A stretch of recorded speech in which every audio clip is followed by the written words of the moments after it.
Hello student, today I will discuss question answer of this poem with important extract. मैंने यहाँ पर शुरू के 3 क्वेश्चन के आंसर लिए हैं और सेकंड में से फर्स्ट लिया है।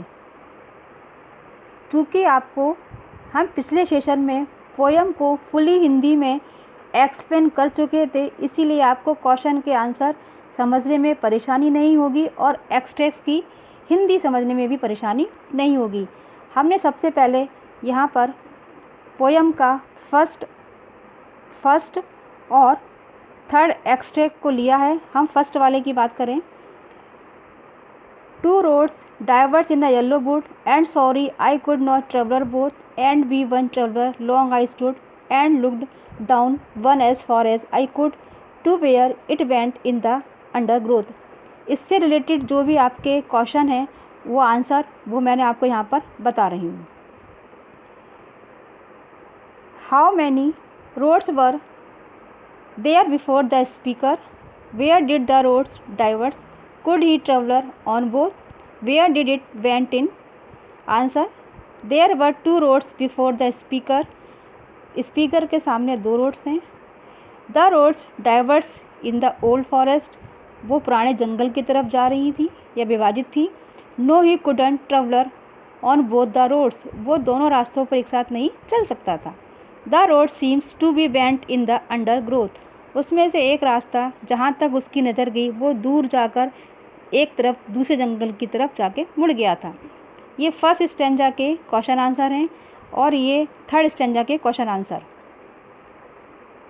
Name the poet and poem names, आपको यहाँ पर पोइट्स और पोयम का नेम बताना है। The poet is the Robert Forest and poem is the road not taken.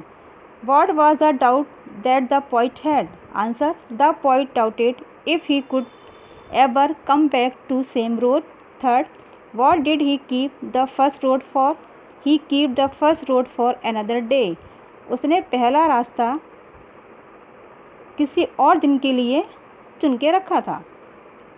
Had the leaves turn black due to step on the walkers. No, the leaves had not turn black due to step off the walkers. ये हमारे 2 stanza first and third के question answer. अब हम question answer की बात करते हैं। पहला क्वेश्चन देखिए, where does the traveller find himself, what problem does he face. उसके चेहरे पे क्या समस्या थी वो बता रहा है। The traveller finds himself at a point where 2 roads diverse, his problem is to decide on which road he should walk. Second, discuss what these phrases mean to you. हमें कुछ नीचे फ्रेज दिए हैं, उनके हमें मीनिंग भी describe करने हैं। A yellow wood, it was grassy and wanted wear, the passing there, leads to step had trodden black, how way leads on to way. मैंने इसको यहाँ पर हिंदी में इसलिए ट्रांसलेट नहीं किया है क्योंकि आप जब इसके स्टेंजा पढ़ेंगे हिंदी में तो आपको आराम से आंसर समझ में आ जाएंगे। A forest in a autumn season, the road was grassy because it was a less travelled road, it implies walking on the road, it means the leaves had not been crushed under the feet of traveler. How one road leads to another. Question number 3, is there any differences between the 2 roads as the poet described them?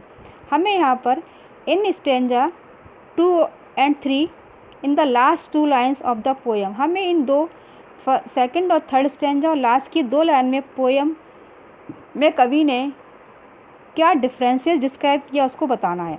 There is no differences between the 2 roads in stanza 2 और 3।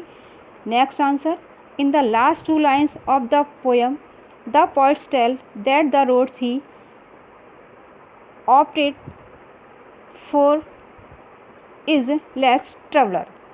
ये short वाले answer हैं। अब हम long का देखते हैं। हमने यहाँ पहले ही फर्स्ट वाली क्वेश्चन आंसर लिया है। Have you ever had to make a difficult choice और do you think you will have difficult choices to make. How will you make the choice for what reason. हमको यहाँ पर अपना answer reason के साथ देना है।